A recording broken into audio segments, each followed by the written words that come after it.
আবার মেয়েদের কয়েকটি হারাম নাম আমাদের সমাজে খুব প্রচলিত।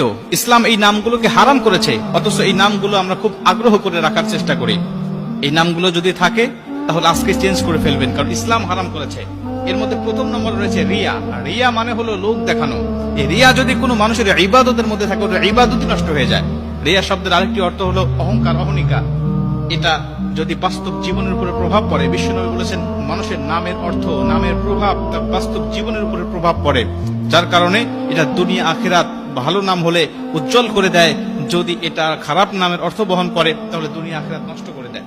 এই জন্য অর্থবোধক নাম আমাদের রাখতে হবে। রিয়া নাম এটা রাখা যাবে না। দ্বিতীয় নম্বর হলো আসিফা।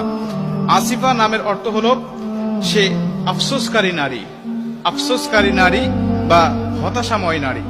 আফসোসকারী এই অর্থ যদি তার বাস্তব জীবনের উপর প্রভাব পড়ে, সারা জীবন তার আফসোস করতে যাবে, হতাশাময় জীবন তার কাটবে। এজন্য আসিফা নামটা এটা রাখা যাবে না। 3 নম্বর যে নামটি রয়েছে সেটা হলো মান্তাসা। এটা বর্তমান সময়ে খুব জনপ্রিয় একটি নাম, মানুষেরা খুব আগ্রহ করে রাখে। আগ্রহ করে রাখার পিছনে একটি কারণ আছে, সেটা হলো এর আবিধানিক যে আরবি অর্থটা আছে এটা আমরা অনেকেই জানি না। গুগলে সার্চ দিয়ে আমরা অর্থ খুঁজি, অর্থ দিয়ে মান্তাসার অর্থ খুঁজতে গেলে গুগল বলবে এর অর্থ হলো যে সে হলো গুরুত্বপূর্ণ বা মূল্যবান, এর অর্থ আসবে গুগলে। কিন্তু প্রকৃত আরবি অক্ষর আল্লাহ পাক সূরা আল ইমরানের মধ্যে বলে দিয়েছে কত ইজ্জু মান্তাসা ওয়া তুযিল্লু মান্তাসা বিয়াদিকাল খায়র। এর আবিধানিক আরবি অর্থ হলো, এর অর্থ হলো যে তুমি যা ইচ্ছা তাই করো, তুমি যা ইচ্ছা তাই করো। আল্লাহ পাক বলেন আমি যাকে ইচ্ছা সম্মান দান করি, যাকে ইচ্ছা আমি আল্লাহ পাক ইচ্ছা দিয়ে দান করি। এজন্য আল্লাহ পাক বলছে কত ইজ্জু মান্তাসা ওয়া তুযিল্লু মান্তাসা। এই মান্তাসাটা আমরা এটাকে ব্যবহার করি খুব ভাবি যে আরবি কোরআনের মধ্যে আছে নামটা, কোরআনে থাকলেই যেটা ব্যবহার করতে হবে বিষয়টা এমন নয়। কোরআনে খিনজিরের কথাও রয়েছে, এটা তো মানুষ ইচ্ছা করে এই নামগুলো রাখবে না। অতএব অর্থটা কোনটা হয় এটা আমাদের খেয়াল রাখতে হবে। 4 নম্বরে যে নামটি রাখতে আমাদের সমাজে দেখা যায় খুব, সেটা হলো মাসুমা।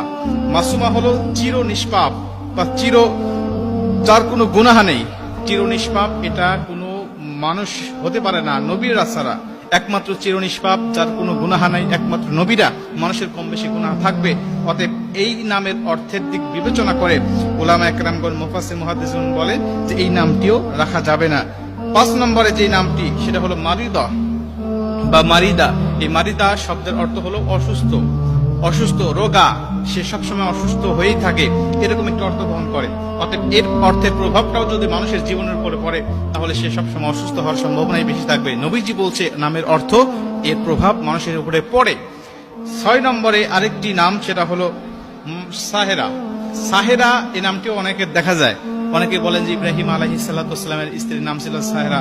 না, আসলে ওনার নাম ছিল সারাহ বা সারাহ, এই নামটি তার ছিলেন। অতএব সাহেরা অর্থ হলো জাদুগ্রস্ত নারী, যে জাদু করে এমন নারী। নবীজি পবিত্র হাদিসের মধ্যে এবং আল্লাহ পাক কোরআনের মধ্যে বিভিন্ন জায়গায় এই জাদুগ্রস্ত নারীদের ব্যাপারে কথা বলেছেন এবং তাদের উপরে অভিশাপ করা হয়েছে। অতএব সাহেরা নামটি রাখা আমাদের উচিত হবে না। এবং 7 নম্বর সেটা হলো আসিয়া। আসিয়া আর আসিয়া দুইটা নামের মধ্যে পার্থক্য আছে, একটা হলো হামজা দিয়ে একটা আইন দিয়ে। আসিয়া শব্দের অর্থ হলো শান্তি স্থাপনাকারী নারী। সেটা হলো ফিরাউনের স্ত্রীর নাম আমরা জানি, একজন মহিষী নারী ছিলেন। এই নামটি রাখা যাবে, কোনো সমস্যা নেই। কিন্তু আসিয়া আইন দিয়ে যদি কেউ রাখতে চায় এর অর্থটা নাফরমান, নাফরমান বা অস্বীকারী। অতএব এই আসিয়া এই নামটি রাখা যাবে না। আসিয়া হামজা দিয়ে আপনি বললে কোনো সমস্যা হবে না, কিন্তু আইন দিয়ে বলা যাবে না। এই নামগুলো যদি কারোর মধ্যে থাকে এগুলো চেঞ্জ